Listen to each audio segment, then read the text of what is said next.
Good morning, students. Today, we would like to discuss a new chapter, that is Sale of Goods Act 1930.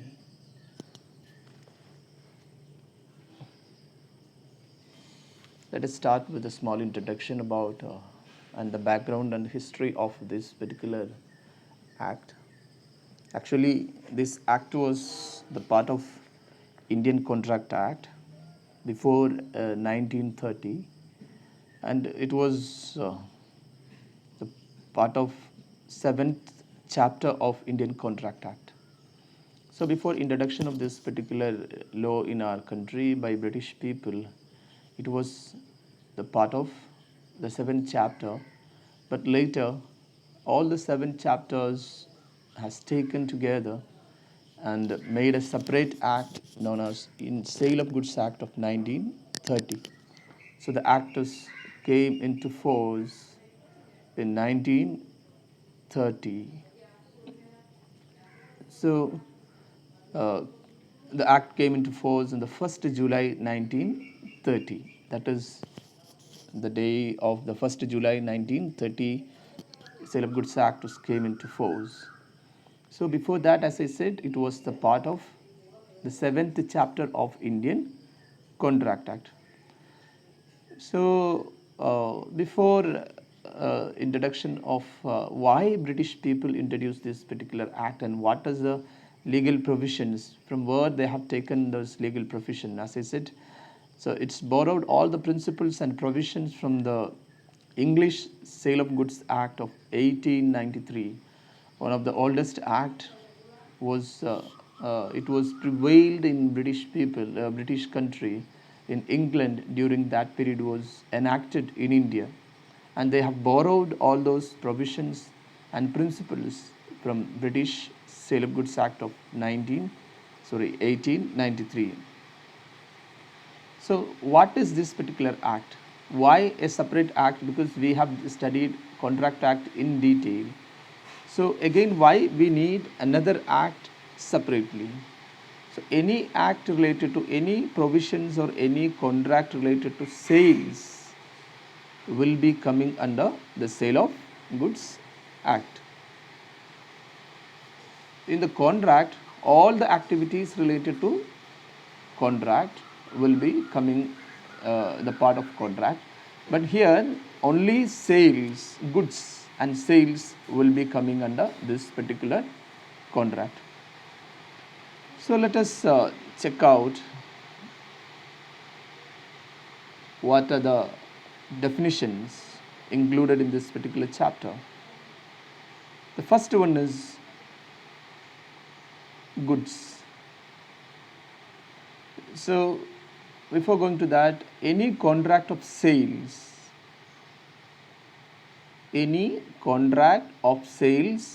will be part of Sale of Goods Act. Of movable property, any contract of sale of movable properties. I am very clear. Any contract of sale of any movable properties will be part of this particular act. So I'll ask a question. Suppose sale of a land. What do you think about that? Will it come under the purview of this particular act? The answer is no, because it's not a movable property. So another question, a tree on a land, will it come under the purview of Sale of Goods Act? The answer is yes, if it is movable within a reasonable period or reasonable time, it will be coming under this particular act. So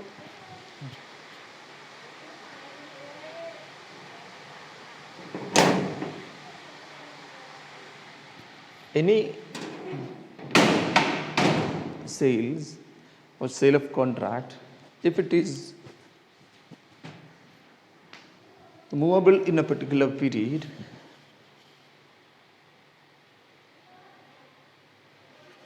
within a reasonable time, it will be coming under the purview of this particular act. Now, let us go to the definitions. Goods. What is a goods? A goods include every kind of movable property other than actionable claim. As per this act, the definition of goods is any kind of movable property, any kind of underlying movable property other than actionable claim of money. Here, let us discuss about movable properties. What are those movable properties? Any goods that can be moved from one place to another place will be coming under the purview of movable property. So, as I said, land, building. Suppose if there is a movable building, it also will be part of this. But land cannot be moved from one place to another. That is why it cannot be coming under the purview of this particular act. But if a tree on the land, if it is moved within a reasonable period, it will be coming under the purview of this particular act. Other than actionable claim of money. So what is actionable claim of money? A claim which can be enforced only by taking action in the court of law. A claim which is can be enforced only by taking actions in the court of law can be called actionable claim of money. Even money or actionable claim of money. I am very clear, dear students, when we define about sale of goods, whether money is a goods is a question.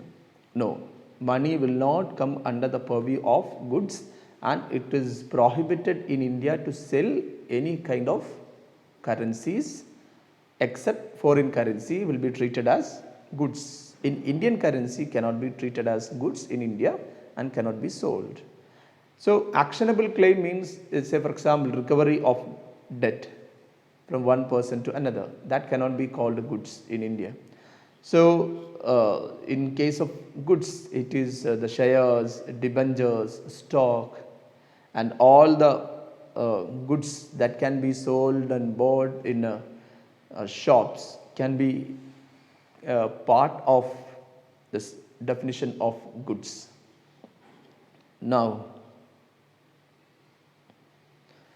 contract of sales. Another definition is contract of sales. So we have defined what is goods, what is actionable claim and money.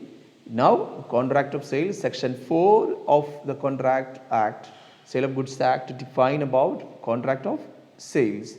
Contract of sale of goods is a contract whereby the seller transfer or agree to transfer. These two definition words we need to understand. Either transfer the goods or agree to transfer the property in goods to the buyer for a price, where the seller either transfer the goods or agree to transfer. When you make a contract of sales, it can be of two type of transfer. Either transfer the goods directly or agree to transfer the goods in future. Both are coming under the purview of contract of sales. So when you ask me what is contract of sales, the answer is either transfer the goods, either to transfer the ownership of goods in future, either the transfer of ownership of goods in future, or agree to transfer the goods in future, or sorry, I am very clear, either transfer the ownership to the person at the time or agree to transfer the goods or ownership in goods in future. Both can be contract of sales. For example, suppose I sell my Audi car to another person. So that is transfer of ownership in that Audi car. Or I agree to transfer this Audi car after 1 month. That also can be contract of sales. So after 1 month means it is in future. So contract of sale is a contract whereby the seller transfer or agree to transfer of the property in goods to the buyer for a price. So there must be a transfer of goods, and there must be a buyer and seller, and there must be a price. Then section 4(3) clause 3 defined agreement to sales. What is agreement to sales? We have already explained it. The transfer of ownership in goods is to take place at a future time or subject to some conditions that thereafter to fulfill the contract called agreement to sales. Say the seller agree to transfer the goods in future or agree to transfer the goods after satisfying certain conditions, either in future or after satisfying some conditions, can be called agreement to transfer. So a contract of sales is agreement to transfer the goods or agreement to transfer the goods in future. So agreement to transfer the goods, or that's also called a contract of sales at the time. So sale of goods or agreement to sales. So both can be the contract of sales. Sales or agreement to sales. What is agreement to sales? Agree to transfer the ownership in goods in future, either in a future maybe after 3 months or 4th time, or by after satisfying certain conditions. Both can be the contract of sales. Now let us discuss in detail about the essential elements of contract of sales. We have very clearly defined what is contract of sales, so from which we can explain what are the essential elements of sales. Number one is there must be a contract. There must be a contract between two persons. It can be either to transfer the goods at a time or at present, or transfer the goods at a future time, or transfer the goods, or it's also called agreement to sales. So either goods transferred today or goods transferred after 1 month or 2 months or 3 months, whatever it may be. So it can be sales or agreement to sales. Whatever it may be, there must be a contract between two people. Number two, two parties. There must be two parties between the contract. There must be a buyer and a seller. No need to explain. There must be a buyer and a seller. Number three, the transfer of ownership. Here, the transfer of ownership means the ownership of the goods must be transferred either today or in future, or by satisfying certain conditions. Whatever it may be, in case of a sales, the ownership of the goods must be transferred to the to the buyer.